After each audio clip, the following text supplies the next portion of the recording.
oleh tim dari Mas Koko dan teman-teman di Biro Perencanaan dan Keuangan BRIN, tetapi sebagian itu sudah bisa menerbitkan, sudah dikeluarkan persetujuan untuk PRL ya, RPL maksud saya, rekening penampungan lainnya yang dapat dipakai untuk menampung anggaran yang berasal dari misalnya deputi fasilitasi, dari hibah luar negeri dan sebagainya. Ya, dan selalu saya sampaikan bahwa ke depan OR dan riset di kita itu harus lebih banyak yang berasal dari eksternal untuk pendanaan riset generiknya itu sendiri ya.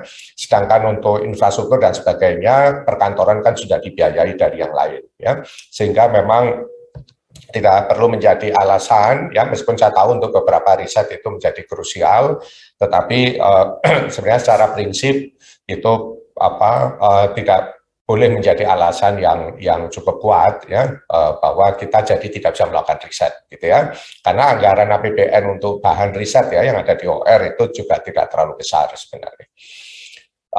Mohon nanti dari Biro Perencanaan dan Keuangan BRIN itu bisa mensegerakan ya, jadi mana yang sudah, mana yang belum itu agar bisa diinformasikan melalui WA grup pimpinan ya. Kemudian yang kedua perlu saya sampaikan update ya, informasi terkini terkait seleksi terbuka yang saya peroleh dari panitia seleksi. Jadi saat ini sedang berjalan 3 seleksi terbuka untuk kepala organisasi riset yang tahap 2, itu ada 2 posisi dan alhamdulillah cukup banyak katanya kandidat yang lolos administrasi, sehingga insya Allah kita bisa segera definitifkan. Yang kedua itu adalah untuk posisi kepala pusat riset, 25 posisi ya, kepala pusat riset yang tahap 2, dan sudah diperpanjang pendaftarannya sampai 8 Juni yang lalu ya. Jadi perlu saya sampaikan dan saya mendorong Bapak Ibu para periset untuk bisa mendaftarkan diri ya, karena kita menunggu kontribusi dari Bapak Ibu ya yang terbaik ya, yang bisa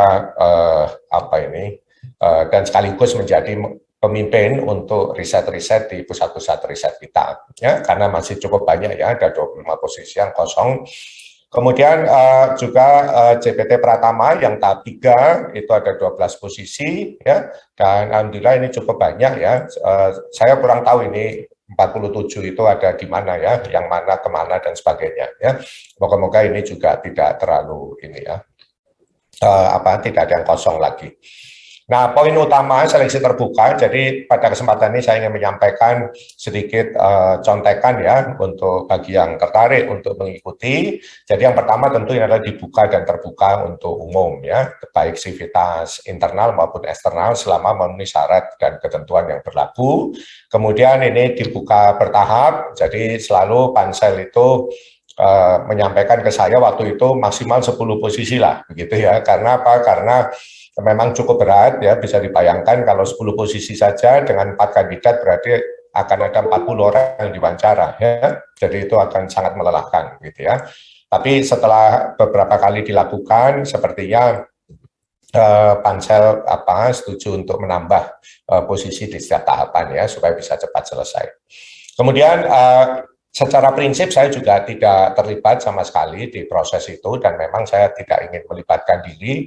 Jadi saya hanya menunggu hasil daftar kandidat 3 besar ya yang diperoleh oleh pansel ya. Jadi selama ini saya selalu seperti itu ya. Jadi saya tunggu yang 3 besar, dan 3 besar itulah yang biasanya akan saya wawancara secara langsung ya. Gitu. Kemudian apa sih yang kita lihat kalau dari saya ya, ini saya ya tentu saja, kalau dari pansel kan sudah ada kriteria dan syarat dan ketentuannya, tapi kalau yang dari saya itu yang saya lihat memang yang pertama adalah rekam jejak khususnya terkait integritas ya, kemudian kemampuan beradaptasi karena kita berubahnya banyak ya, tentu kemampuan beradaptasi ya, kreativitas dan juga tahan mental ya tentu saja, karena perubahan ini pasti membutuhkan membutuhkan dan selalu disertai dengan dinamika yang cukup intensif ya. Dan tentu yang paling penting adalah mau dan bisa ya, mau dan bisa ya. Jadi belajar dan bekerja. Jadi kita selalu harus belajar ya, karena banyak hal baru ya. Saya pun juga selalu belajar terus ya, karena banyak hal baru yang memang harus kita pelajari gitu ya, sebagai kepala pusat riset, sebagai direktur, sebagai kepala organisasi riset, apalagi sebagai deputi dan sebagainya ya. Jadi tidak bisa hanya mau saja, tapi harus bisa juga ya. Jadi dan kita tentu tidak semua orang memiliki kekurangan ya, tidak ada orang yang sempurna gitu. Makanya itu yang penting adalah mau dan bisa belajar ya, dan kemudian bekerja untuk melayani semuanya. Jadi itu yang selalu saya sampaikan, bahwa pimpinan di BRIN itu bukan sekedar jadi bos gitu ya, kemudian malah minta dilayani. Wah, kalau itu repot ya. Jadi ya kita inginkan semuanya itu seperti selalu saya sampaikan, kita melayani ya, melayani sivitas, karena sivitas itulah yang bekerja melaksanakan tugas dan fungsi lembaga ini ya. Jadi pimpinan itu sebagai fasilitator supaya mereka semua bisa bekerja dengan enak dan nyaman. Lanjut. Kemudian yang keempat itu juga ada open call ya, open call terkait berbagai fungsi ya, fungsi yang ada di BRIN. Ini yang pertama ada open call di Deputi Bidang Infrastruktur ya, riset dan inovasi. Ini ada cukup banyak karena ya memang ini tujuan kita membuat organisasi yang berbasis fungsi ya. Jadi filosofi organisasi berbasis fungsi adalah dinamis ya, dan juga mampu beradaptasi dengan cepat ya, dengan berbagai kebutuhan. Jadi contohnya, karena kita sudah insya Allah akan segera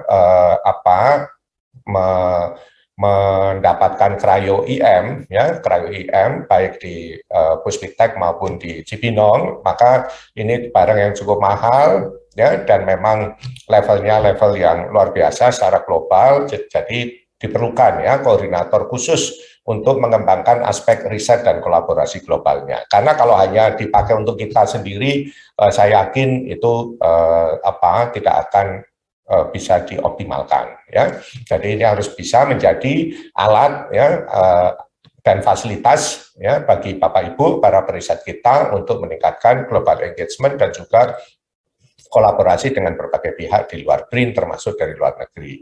Kemudian juga koordinator untuk infrastruktur gedung lab, jadi ini akan disendirikan ya, karena di Serpong itu cukup banyak ya. Kemudian koordinator infrastruktur untuk alat labnya juga ya. Jadi karena Serpong itu besar dan akan kita perbesar mulai tahun depan dengan berbagai lab yang baru, jadi ini memang diperlukan secara khusus.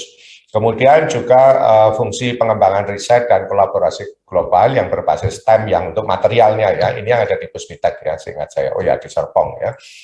Ini juga sama dengan cryo IM tadi, ini peralatan baru yang insya Allah akan siap ya, itu di akhir tahun ini, tetapi proses pengembangan dan pembinaan SDM yang akan mengelola itu sudah akan kita mulai semester kedua tahun ini ya. Jadi kita selalu upayakan penguatan infrastruktur disertai dengan penguatan SDM. Kalau tidak nanti ya infrastruktur hanya jadi infrastruktur yang akhirnya berjalannya waktu, lifetime-nya habis, tetapi kita tidak bisa memanfaatkan dengan optimal ya. Jadi itu yang kita tidak inginkan terjadi lagi.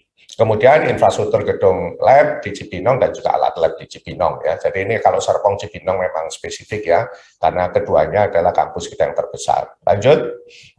Kemudian ada open call juga dari Direktorat Pengelolaan Koleksi Ilmiah di Deputi IRI juga, Deputi Infrastruktur, ya, terkait fungsi registrasi di berbagai kebun raya, setidaknya di 4 kebun raya. Ya. Ini kemungkinan juga akan menjadi koordinator keseluruhan dari masing-masing kantor di kebun raya tersebut. Ya. Jadi karena ini juga semakin besar fungsi ini, jadi diperlukan untuk membentuk koordinator baru. Lanjut.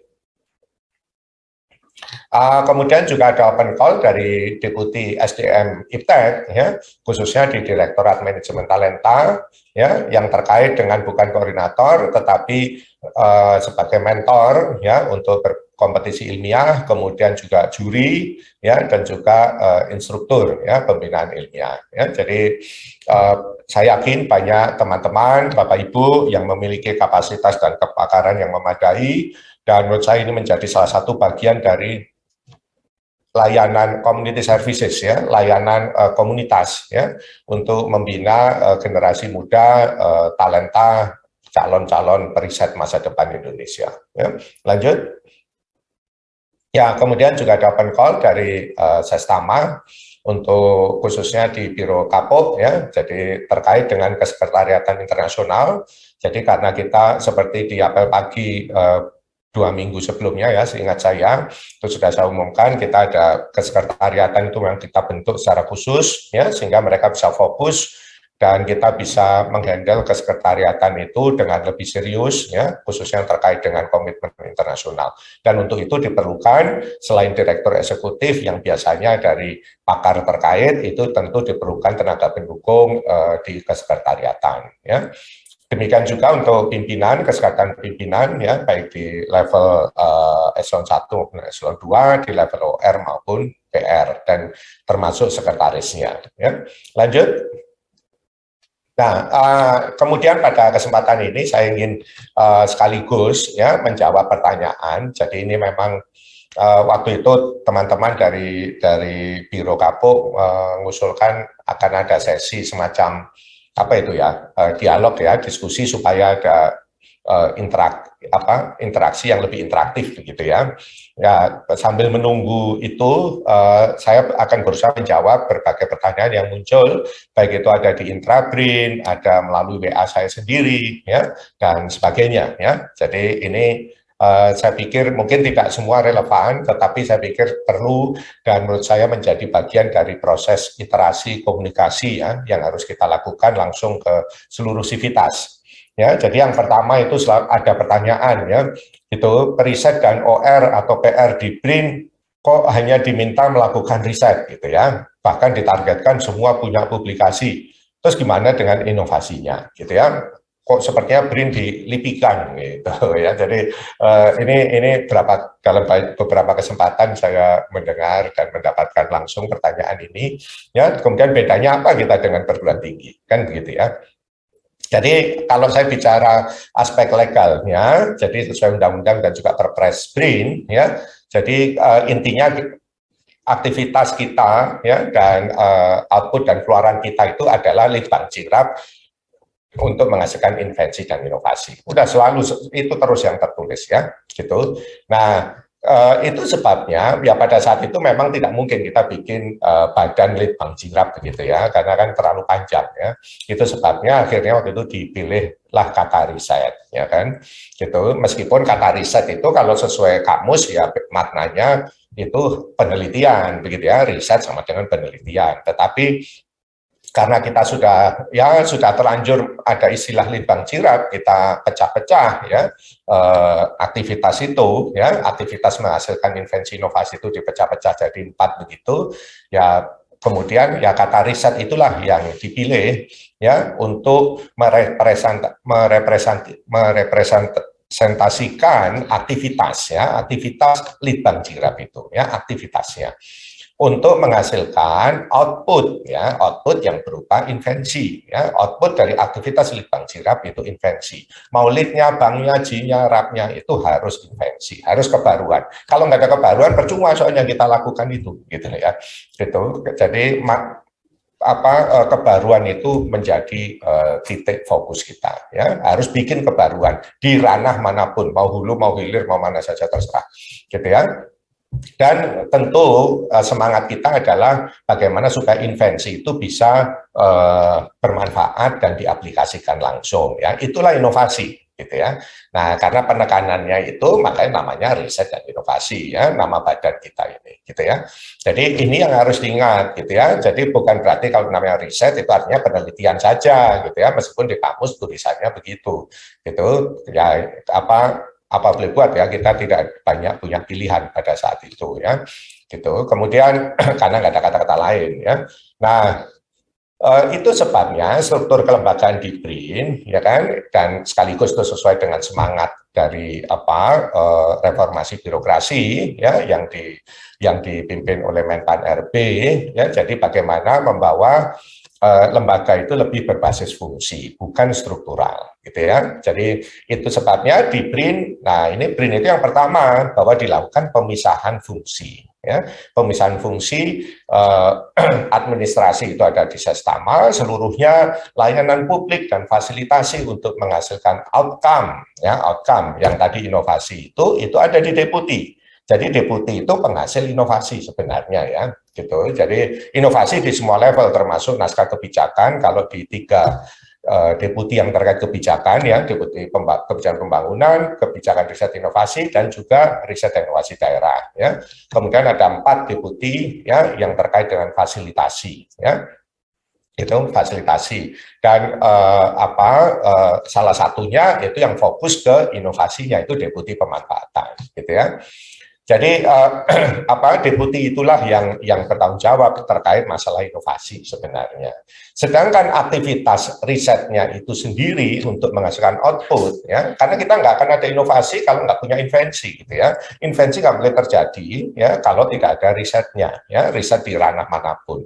Nah, itulah yang menjadi fokus dari OR dan PR dan Bapak Ibu para periset di BRIN, gitu ya. Jadi bukan berarti BRIN melupakan inovasi, tidak begitu ya, tidak begitu. Tetapi kita tahu bahwa periset itu tidak boleh dituntut untuk sampai ke inovasi. Kalau dia bisa tentu bagus gitu ya, tapi kalau kita menuntut itu terlalu too much ya, terlalu besar gitu. Karena itu nanti dia menjadi tidak fokus gitu ya. Bikin kebaruan aja udah sangat susah gitu ya, apalagi harus dia jualan, harus bawa ke industri, itu tentu bukan sesuatu yang bukan sesuatu yang masuk akal gitu. Dan best practices di global itu tidak ada yang begitu ya. Jadi ini yang perlu dipahami ya. Jadi yang kedua ya, karena berbasis fungsi tadi, setiap unit yang ada di BRIN itu tidak dibebani melakukan semua hal. Ya, seperti unit kerja kita dulu kan, itu di satu pusat penelitian, satu pusat pengembangan di balai, itu ngurusin administrasi kepegawaian iya, ngurusin komunikasi publik iya, ngurusin setting, ngurusin macam-macam ya, gitu. Sedangkan urusan risetnya sendiri malah jadi tertinggal, gitu ya, karena semua sibuk urusan yang lain, gitu. Jadi itu yang kita belajar dari pengalaman masa lalu yang kita coba perbaiki, gitu ya, sehingga semuanya bisa lebih efisien dan efektif, gitu ya. Kenapa? Ya karena kalau mengelola kendaraan dinas, mengelola administrasi, ya kalau dipusatkan di Sestama itu tentu menjadi sangat efisien, ya, gitu, karena tidak dipecah kecil-kecil, gitu ya, sehingga pengadaan ada di berapa puluh unit begitu kan. Kalau sekarang ya pengadaan cukup satu untuk semuanya sudah selesai begitu ya misalnya. Jadi itu banyak sekali hal yang menjadikan kita saat ini itu sangat efisien ya, dan luar biasa efektif gitu, apalagi kalau dilihat dari sisi anggaran gitu ya. Dan yang lebih penting sebenarnya, dengan setiap unit itu tidak dibuat harus melakukan semuanya sendiri, kita secara alami mendorong setiap unit untuk mau kolaborasi, gitu ya. Karena mau nggak mau harus kolaborasi, gitu ya. Kalau nggak kolaborasi pasti nggak akan bisa melakukan, ya kan. Nah ini yang sebenarnya menjadi sangat krusial ya dalam konteks riset ini, ya, bagaimana kita bisa menghasilkan output yang menghasilkan kebaruan yang dibuktikan dengan kekayaan intelektual, gitu ya. Nah sekarang balik ke pertanyaannya, gitu ya. Jadi pertanyaan di atas tadi, jadi kalau riset di ranah apapun ya, sekali lagi itu adalah proses untuk yang pertama kita biasanya menemukan problem dulu kan, menemukan masalah ya. Kalau riset tidak dimulai dari masalah ya, mau riset di hilir kayak mau di hulu semua sama, pasti ada masalahnya dulu ya. Nah dari masalah itu kita baru cari solusinya ya kan. Nah itulah yang menjadi fokus kegiatan aktivitas OR, PR, dan periset di BRIN gitu. Tetapi bedanya dengan orang lain ya, tentu kita tidak sekedar harus ada masalah kemudian kita cari solusi, tidak bisa sekedar begitu. Kita harus memilih masalah ya dan mencari solusinya dari masalah yang membutuhkan kedalaman pengetahuan. Itu gunanya BRIN gitu ya. Jadi masalah tentu ada banyak gitu ya, masalah ada banyak, tetapi kalau masalah itu bisa diselesaikan orang lain, biarkan orang lain menyelesaikan, jangan kita ikut-ikut gitu ya. Jadi kita selesaikan masalah itu yang orang lain tidak bisa, itulah yang ada di BRIN, kira-kira begitu ya. Gitu, tidak bisa dalam konteks karena itu membutuhkan pengetahuan yang dalam, membutuhkan jam terbang dan seterusnya ya. Nah, itu sebenarnya BRIN itu hanya ada satu gitu ya. Nah, jadi sama juga halnya dengan proses reverse engineering juga sama. Ini yang saya sering ditanya juga ya. Jadi reverse engineering itu tidak bisa sekedar mencontoh ya, tetap harus menghasilkan kebaruan. Kalau nggak bisa menghasilkan kebaruan, apapun yang kita lakukan tidak akan ada perbedaan gitu ya. Kalau tidak ada bedanya, itu tidak ada daya saing yang diciptakan dari proses itu, sehingga tidak akan ada industri yang mau ngambil gitu ya. Kalau kita hanya nyontek aja, dulu tahun 50-an Toyota nyontek Ford misalnya ya, tapi kemudian dia menciptakan ya kan sambil nyontek tapi dia menciptakan kebaruan. Misalnya mobilnya dibikin mirip gitu ya, tetapi pakai pelat yang tipis, tapi masih cukup kuat secara struktur gitu ya. Makanya kalau tahun 50-an ada iklan ya, kalau mobil Toyota dibanting pintunya terus copot gitu ya, itu ada anekdot seperti itu waktu di Amerika dulu ya, karena kalau mobil Amerika pakai plat yang tebel-tebel misalnya. Tetapi ya itu menjadi satu kebaruan ya, bahwa ternyata bisa bikin mobil dengan plat yang tipis sehingga lebih ringan, lebih efisien bahan bakarnya dan juga lebih murah ya, dan itu yang menjadi daya saing perbedaan dan yang menimbulkan daya saing bagi produk Toyota pada saat itu misalnya ya. Nah, kita juga kita juga melakukan seperti itu, karena riset itu pasti reverse engineering di ranah manapun ya. Karena apa? Karena waktu nemuin masalah terus mau bikin solusi, kita pasti mempelajari dulu apa yang orang yang lakukan ya. Kita coba dulu, mau fisika teori seperti saya pun kita lihat dulu orang ngitung kayak apa gitu ya. Gitu, terus kita ikuti, kita nyontoh dulu, kita ikuti bisa benar nggak gitu ya. Nah, tapi dari situ terus kita bikin kebaruan lagi, kita ubah-ubah gitu ya misalnya. Nah, jadi semua riset itu ya by definition ya reverse engineering gitu ya. Kalau tidak ada reverse engineering ya nggak ada kajian literatur kan gitu ya, riset sosial sekalipun ya. Nah, bahwa apa yang kita lakukan itu benar, ya, proof of concept-nya itu benar, solusi yang kita usulkan itu benar, itulah yang dibuktikan dengan kekayaan intelektual yang diakui komunitas sejawat, ya. Dan itu bisa dalam bentuk publikasi, dalam bentuk paten dan sebagainya. Kan itu semua yang menilai bukan kita sendiri, ya. Gitu. Tentu publikasi di jurnal yang benar, ya, bukan jurnalnya sendiri, gitu ya. Itu kan yang menilai orang lain, ya, yang lebih jago bahkan dari kita. Itu adalah proses pembuktian, gitu ya. Sehingga publikasi itu sebenarnya adalah instrumen untuk check and balance, ya, check dan recheck, ya, yang harus dilalui sebelum masuk ke aplikasi. Gitu ya. Itu bedanya yang dikerjakan periset profesional dengan yang dikerjakan oleh orang awam. Kalau orang awam dia coba-coba aja, oh ini sudah jadi gitu ya, terus dia klaim, itu boleh-boleh aja, silakan aja kalau orang awam. Tapi kalau periset tidak bisa seperti itu ya. Jadi sebenarnya bukan tujuan utama kita menghasilkan publikasi ya, gitu. Karena publikasi itu adalah sekedar instrumen ya, instrumen untuk memastikan kebenarannya secara ilmiah. Jadi itu yang harus Bapak Ibu pahami. Ya. Kemudian bagaimana dengan apa bedanya kita kalau begitu dengan perguruan tinggi? Ya. Kalau dalam konteks aktivitas riset nggak ada bedanya. Di negara manapun riset di lembaga riset maupun perguruan tinggi nggak ada bedanya. Ya. Siapa saja boleh mengerjakan apa saja. Secara prinsip seperti itu, ya, tidak bisa dilarang-larang, gitu ya, gitu. Nah, tetapi biasanya secara alami lembaga riset, ya, seperti BRIN, apalagi yang besar itu kita nanti akan masuk ke ranah-ranah riset yang skala besar. atau sifatnya jangka panjang, atau membutuhkan sumber daya periset yang full time, membutuhkan infrastruktur yang luar biasa dan seterusnya. Itulah yang akan menjadi ranah kita, ya. Meskipun kita tidak perlu batasi, ya, tetapi secara alami itu akan mengarah ke situ. Sedangkan perguruan tinggi itu melakukan riset yang basisnya itu adalah talent pool periset, ya, khususnya terkait dengan mahasiswa. Gitu. Itu sebabnya mengapa kita membuat skema seperti beragam skema, ya, untuk resource pool, ya, berbagai sumber daya riset yang ada di deputi-deputi kita, deputi SDMI, deputi fasilitasi, dan juga deputi infrastruktur, ya, agar kita menciptakan ekosistem itu, ya, ekosistem antara perguruan tinggi dengan lembaga riset itu bisa saling komplementer, gitu ya.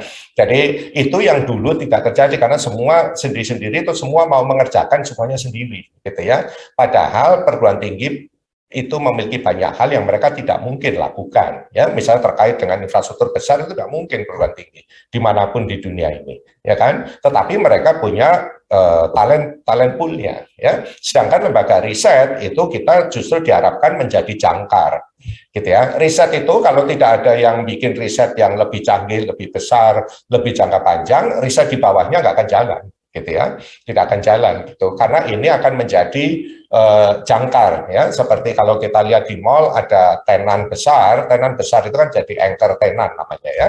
Gitu. Kalau nggak ada tenan besar itu orang nggak datang ke mall itu, sehingga toko kecil-kecil tidak akan bisa hidup. Nah, ini sama, begitu ya. Di untuk riset juga sama, gitu. Kita tidak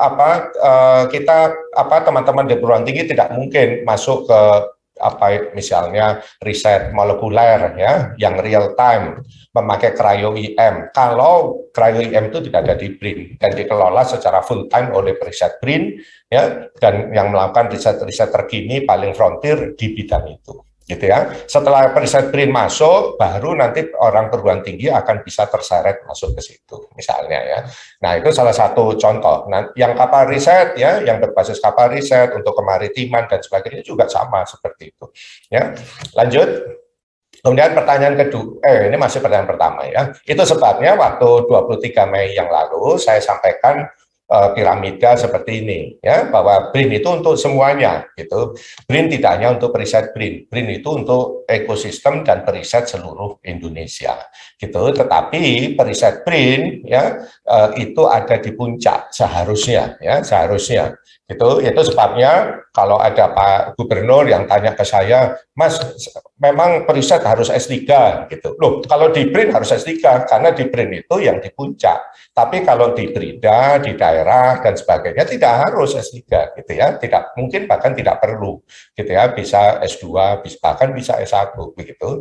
Tetapi kalau di BRIN tidak bisa karena BRIN itu harus menjadi jangkar, gitu ya. Jadi kalau tidak, kita nanti akan melakukan hal-hal yang seharusnya bisa dilakukan oleh riset atau lembaga riset yang di daerah, misalnya yang kecil-kecil dan sebagainya. Bukan berarti tidak boleh melakukan yang kecil loh, ya. Kalau Bapak Ibu kebetulan masih melakukan itu silakan, tetapi tentu itu tidak akan tidak menjadi hal yang akan terus kita pertahankan dalam jangka panjang, ya.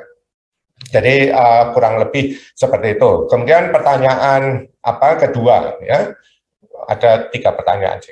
Lanjut, pertanyaan kedua. Nah, ini pertanyaan yang bagus juga nih, ya. Periset BRIN didorong melakukan riset lintas disiplin, tapi kok malah disuruh pemurnian kompetensi kepakaran di pusat-pusat riset kita, gitu ya. Apa itu nggak berlawanan dengan semangat multi dan lintas disiplin, gitu ya. Jadi yang perlu saya tekankan adalah riset modern itu selalu dan akan semakin multi dan lintas disiplin. Itu sudah jelas, ya. Karena makin terdiversifikasi topik risetnya, ya, makin advance, makin sulit, sehingga perlu banyak kepakaran untuk mengerjakan objek riset itu, ya kan. Tetapi dalam konteks manajemen riset itu bukan berarti di setiap pusat riset harus diisi semua pakar, gitu ya, dari berbagai bidang, tidak begitu, gitu ya, tidak seperti itu, gitu. Karena apa? Karena pusat riset itu harus menjadi tempat seperti halnya kelompok riset di dalam pusat riset menjadi tempat untuk menjaga memperkuat kapasitas dan kompetensi periset yang ada di dalamnya.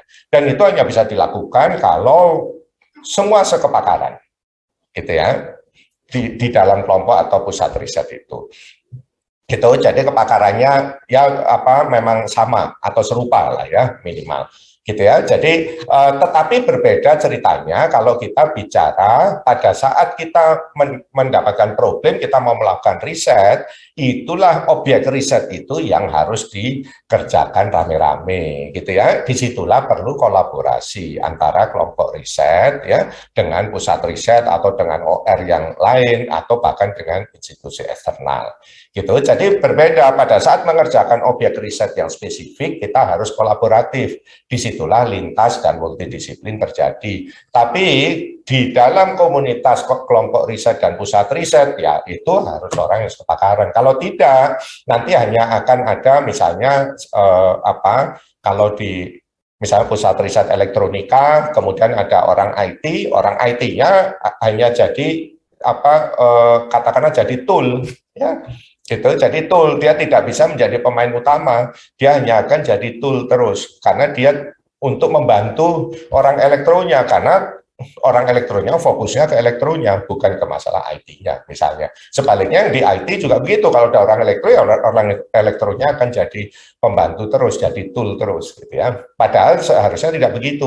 Orang IT-nya biarkan kumpul dengan orang IT, dia makin pinter, yang orang elektro juga, tapi pada saat mengerjakan objek riset tertentu kerja bareng ya. Itu sebabnya struktur kelembagaan di kita itu yang tadi saya sampaikan dibikin berbasis fungsional, cair dan tidak administratif sehingga gampang kolaborasi ya, termasuk rumah-rumah program. Ya, rumah-rumah program yang ada di kita yang basisnya APBN itu juga didesain terbuka dan tidak untuk dikapling ya, dikapling yang semata untuk memfasilitasi kegiatan pusat riset atau kelompok riset di bawah OR, tidak begitu ya. Jadi OR tidak berkewajiban ya memfasilitasi risetnya PR dan kelompok riset di bawahnya ya, tidak ada kewajiban itu. PR dan kelompok riset itu harus mencari objek riset yang sesuai dengan kepakarannya. Apakah itu ada di rumah program di OR-nya atau di OR sebelah atau kolaborasi dengan yang lain atau ngusulin baru sama sekali terserah ya. Gitu. Jadi ya, jadi tetapi kalaupun ada riset ya yang mungkin dilakukan hanya oleh satu kelompok riset atau PR itu masih mungkin juga, tetapi biasanya itu riset yang sangat spesifik ya di kepakaran itu gitu. Biasanya sih kalau yang begitu ya mungkin riset yang lebih basic ya, yang lebih fundamental ya. Itu juga tentu tidak dilarang ya, silahkan saja kalau mau dilakukan gitu ya. Toh setiap orang bisa melakukan 1-2 riset secara paralel ya. Lanjut. Nah, ini pertanyaan terakhir mungkin menurut saya ya. Nah, ini pertanyaan terakhir yang saya dapat minggu lalu ya. Jadi Preset Brin ini ditarget dengan KKM, ya kan? Antara lain publikasi atau paten ya. Kalau publikasinya terindeks global, tapi di lain sisi tidak disiapkan anggaran untuk APC ya, Article Processing Charge ya.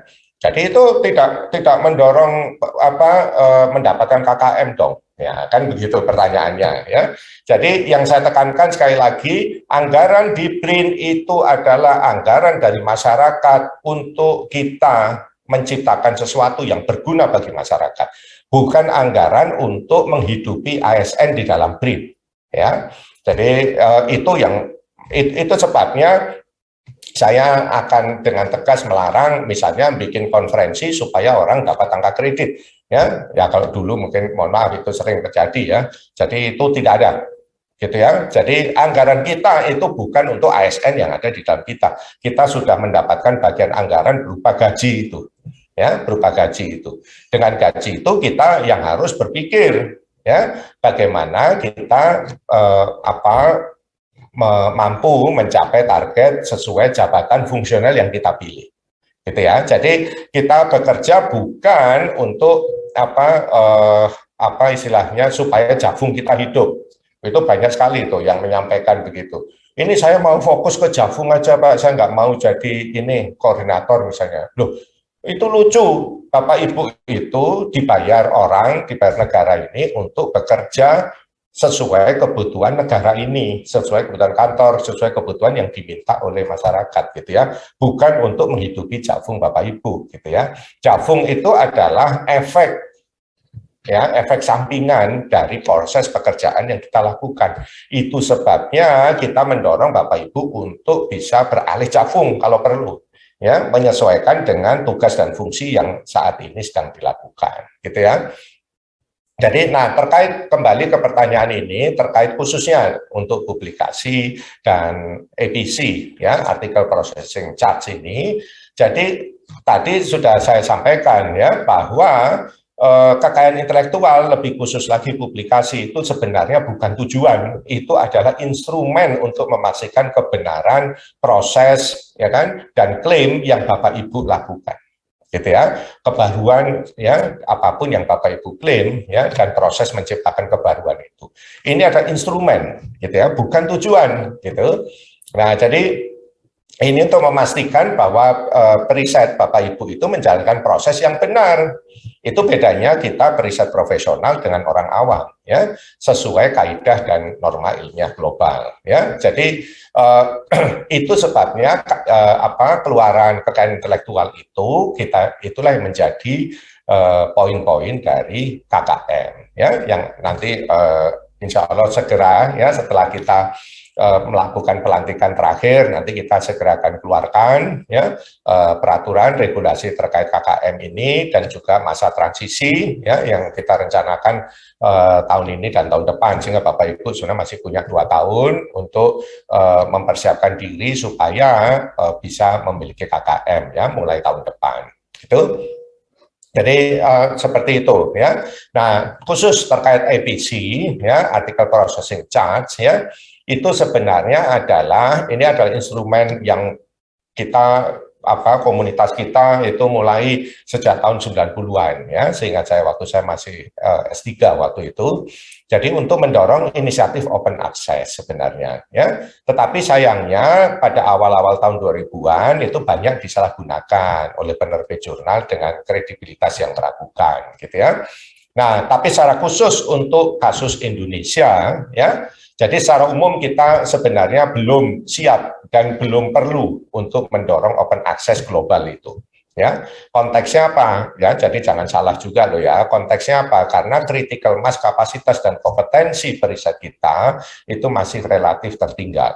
Maksudnya begini, kalau kita bikin open access, kita secara institusi dan negara akan membayar processing charge ke penerbit, ya, itu kita lebih banyak ruginya. Karena apa? Karena kita belum banyak memiliki periset, itu nomor 1.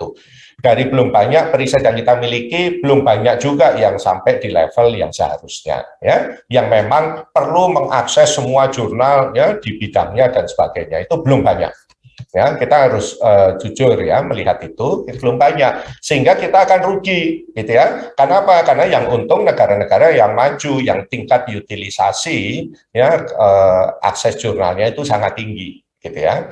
Jadi kalau dulu saya pernah menghitung itu, jadi kita bahkan kalau perlu lebih baik lebih baik bayar langganan saja daripada harus mendorong open access. Itu masih jauh lebih murah gitu ya. Karena kemampuan kita untuk memanfaatkan, mengutilisasi open access jurnal itu masih rendah ya. Gitu. Di lain sisi ya ini tadi penyalahgunaan fasilitas APC ya untuk jalan pintas publikasi yang di jurnal-jurnal yang meragukan itu, penerbit-penerbit yang memanfaatkan open access itu ya, skema open access itu banyak sekali ya, sangat banyak, dan sampai sekarang masih terjadi gitu. Dan realitanya toh jurnal bereputasi tinggi di semua bidang ya, saya pastikan itu di semua bidang itu open access itu hanya opsi ya, tidak wajib. Jadi artinya ya nggak usah open access. Toh kalau ada temannya Bapak Ibu yang perlu ya dikirim aja PDF-nya, itu tidak menyalahi ya, selama Bapak Ibu tidak mengopen di website pribadi dan sebagainya ya, hanya dikirim ke orang per orang yang meminta misalnya ya. Dan tentu tadi sekali lagi seperti yang saya sampaikan, publikasi itu salah satu instrumen pembuktian ya, pembuktian dari proses dan klaim kita gitu. Sehingga publikasi di jurnal bereputasi tinggi itu adalah ajang pembuktian ya, proven yang yang proven gitu loh ya. Jadi tujuan kita bukan dapat jurnalnya itu sebenarnya kalau sebagai negara, tapi kita untuk memastikan bahwa apa yang Bapak Ibu lakukan itu memang benar gitu ya. Jadi itu yang penting sebenarnya. Jadi intinya itu ya. Jadi bukan sekedar punya jurnal gitu ya. Jadi nah kalau nggak ada, kalau saya nggak bayar EPC, saya takut saya nggak bisa publikasi. Loh ya kalau begitu ya itu berarti ada masalah gitu ya. Masalahnya bukan di kita membayar EPC-nya atau tidak. Masalahnya justru bagaimana bisa meningkatkan kemampuan melakukan riset yang baik dan benar sehingga publishable ya, sehingga layak dipublikasi. Itu yang harus kita pecahkan ya. Nah, untuk memecahkan itulah makanya kenapa di Deputi SDMI kita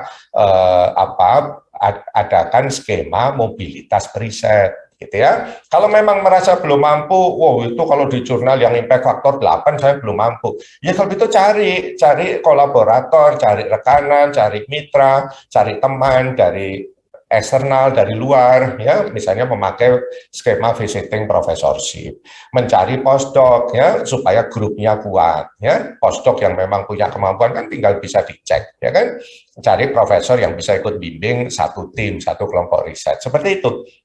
Selain tentunya bekerja sama mungkin dengan kelompok-kelompok riset yang sudah lebih kuat gitu ya di berbagai OR dan PR-PR yang lain gitu. Ya tentu saja ya harus menyesuaikan topiknya begitu ya. Jadi jangan mau topiknya sendiri, oh saya mau topik ini aja, saya nggak mau yang lain gitu ya, padahal juga belum mampu juga gitu ya. Kalau belum mampu ya harus cukup tahu diri gitu ya, jadi ya belajar bareng dengan yang lain gitu. Jadi itu yang harus dilakukan gitu ya, jadi bukan dengan jalan pintas supaya dapat publikasi gitu ya. Tujuan kita sekali lagi bukan dapat publikasinya, tapi menciptakan riset yang memang memiliki kapasitas kompetensi sesuai standar dan norma global yang seharusnya ya gitu. Jadi mungkin itu tiga pertanyaan yang pada kesempatan ini bisa saya jawab. Mohon maaf kalau terlalu panjang ya, tapi kita akan biasakan hal semacam ini ya supaya pertanyaan yang ada ya dan menurut saya itu penting itu bisa segera kita klarifikasi dan tuntaskan itu, dan mungkin bisa menjadi masukan juga untuk perbaikan kebijakan kita ke depan. Demikian saya kembalikan dan terima kasih untuk semuanya. Sekaligus pada kesempatan ini saya juga ikut mengingatkan bahwa varian baru COVID-19 itu cukup tinggi ternyata, dan saya tahu ada beberapa kawan kita ya, keluarga kawan kita yang juga terinfeksi meskipun pada banyak kasus gejalanya tidak terlalu parah ya, tetapi menurut saya kita tetap harus berhati-hati ya, selalu menjaga protokol kesehatan.